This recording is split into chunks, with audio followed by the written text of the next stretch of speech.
This is from our friends at Elite FTS.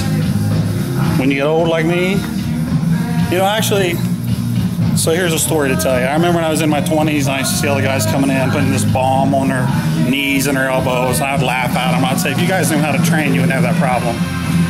Now here we are. I'm one of the 40-year-old guys, and I'm drowning myself in this stuff. Plus, if you smell it, opens your nasal passages right up.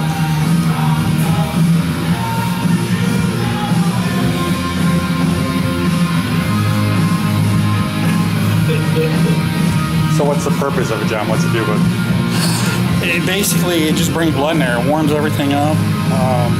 And really, that's it. It warms everything up. But I use this on my knees. I've never had a knee problem, but I use it on my knees anyway before legs. And before I do any arm or chest work or back work, I put on my elbows. So,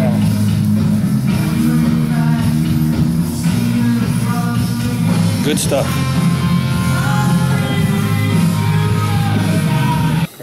All right, hello everybody. This is John Middous, and I am 1 week out from the Masters Nationals. I finished in second place last year, and I hope to do better this year.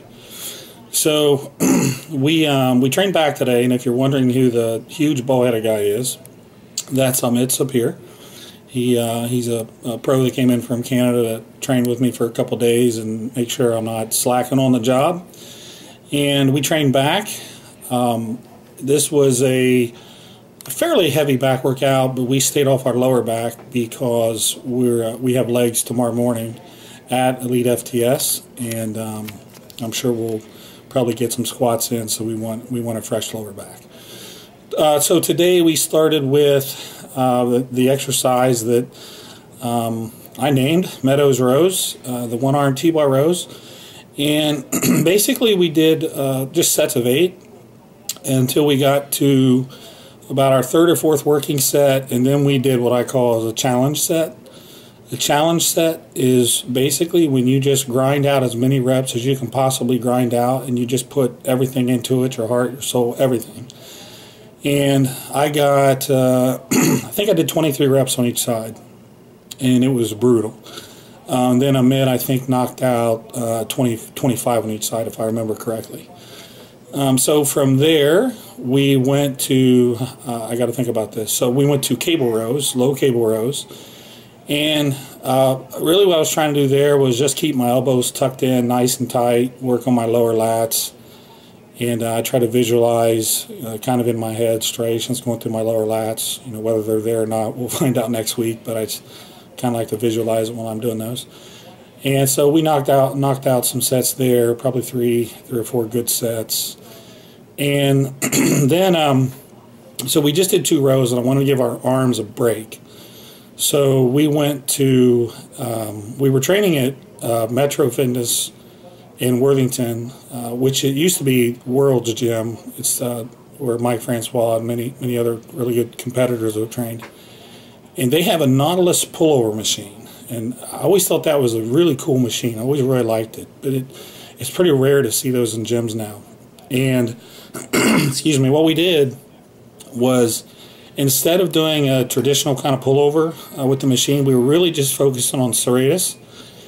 You know, the little shark tooth muscles when you throw up a front double bi that hopefully stick out. And, you know, Frank Zane is a good example of somebody that had really sharp serratus, and it looks really impressive when your arms are over your head.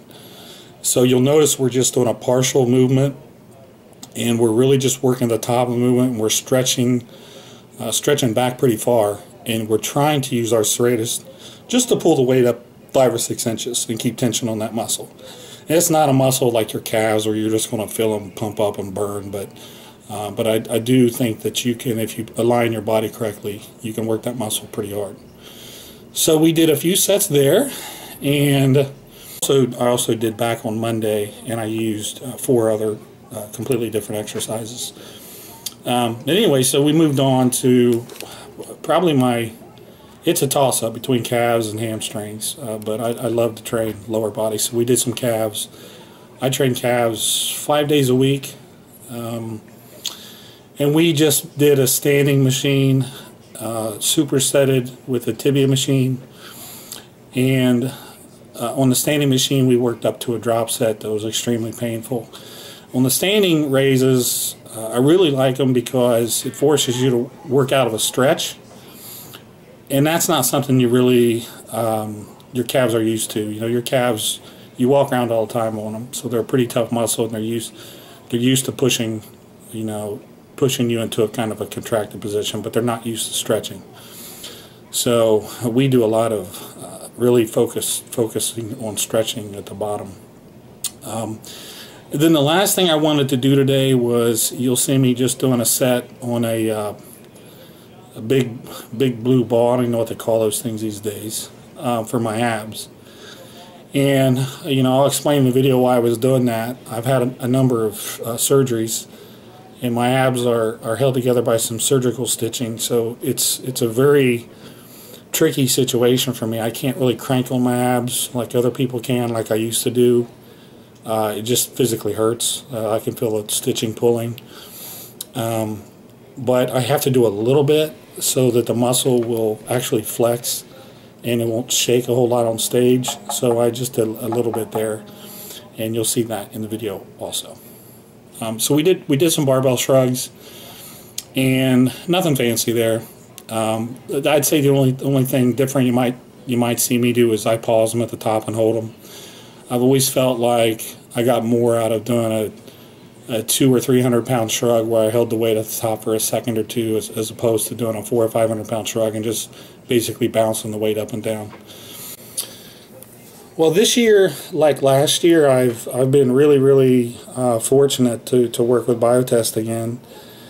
And you know, I typically listen to these videos and I hear people talk about whoever they're working with is the best supplement company in the world, and you know, I just think, well, that's impossible. They all can't be the best. But I feel like the results I've had in the last 2 years kind of speak for themselves.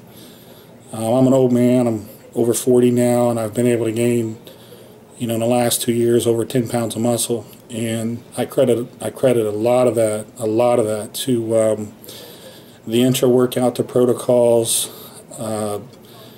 You know, that you saw earlier in the video that I was mixing up the plasma drink. Working with Biotest again this year. I hope to continue to work with them for a long time because they make awesome stuff. And you know, this year, in terms of the question, if you're wondering what I did different, you know, it's been interesting because I've been forced to do a lot of different things due to injuries. And last year I went the whole year and didn't have one single injury. And this year I've had a lot of nagging injuries, weird stuff. You know, doing a couple light reps with 275 on a squat, for instance, and I strained a ligament in my back, and it's just been a number of things like that, and it hasn't stopped my training. I still train 7 days a week. I've just had to change the exercises that I do while the injury heals. I've had some pretty banged up elbows. My pronator teres, which isn't typically a muscle that part of your elbow typically doesn't get beat up too bad if you're a bodybuilder, but somehow mine did. Probably from squatting too much. But anyways, so just I've had to work around a lot of injuries. I've had to use a lot of different exercises that more than what I normally do. I don't think it's helped me or hurt me really. I have some body parts that I think are better this year. I think when you see me, you'll see some more upper body thickness and roundness. My legs, we'll see. I think they're pretty similar to what they were last year, maybe a little bit deeper lines in them. But so the things that I've done that were different weren't necessarily by choice. Nutritionally, the only thing I've had to do different this year was I like to watch my weight. I'm a weight scale fanatic. I feel like when you're really lean, you should never see anything dramatic happen on the scale. And so if I see something, for instance, let's say I'm 230. If I wake up Every day I'm 230, and then then maybe before I go to bed I'm 234. If I wake up at 2:30 and midway through the day I'm 222, something's not right. So there have been a couple situations like that where I've had to eat up, is what I call it. Get your body weight back up, and that's not done with clean food. It's done with hamburgers and pizza and things like that pack a lot of calories. Typically a 5,000 to 6,000 calorie meal over a span of about an hour. I've had to do that a couple times this year because my weight started crashing, and I haven't had to do that for probably about 4 or 5 weeks, so everything seems to be leveled off pretty good. But nutritionally, everything's been pretty much the same. Still the huge focus on peri-workout nutrition. 80% of my carbs focused pre, intra, and post-workout, and the other meals mainly protein and fat. Still trying to train hard as I possibly can. Still training 7 days a week, and that's pretty much it. I know you're exhausted, bud, and definitely low carbs and everything going into the show, but just for people who wouldn't know, even though I'd be surprised if there's some out there, go ahead and just give us a brief description of the Mountain Dog philosophy behind your training program, bud. Well, the Mountain Dog philosophy, the program that I've built, it wasn't something that I just sat up and I thought, boy, I'm going to just write something down and market it and make some money. It was really, it's really something that's ongoing, and I built some programs and I did the programs and they seemed to work well.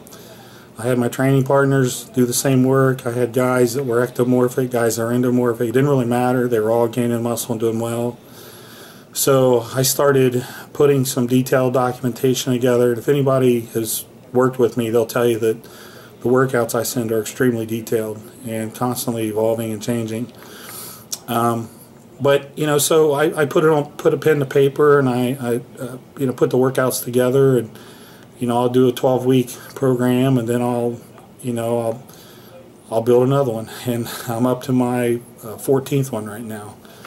So each program, they're all hard. None of them are easy. I just try to, as I continue in this journey, I just try to learn as I go. I just try to learn more and more and more.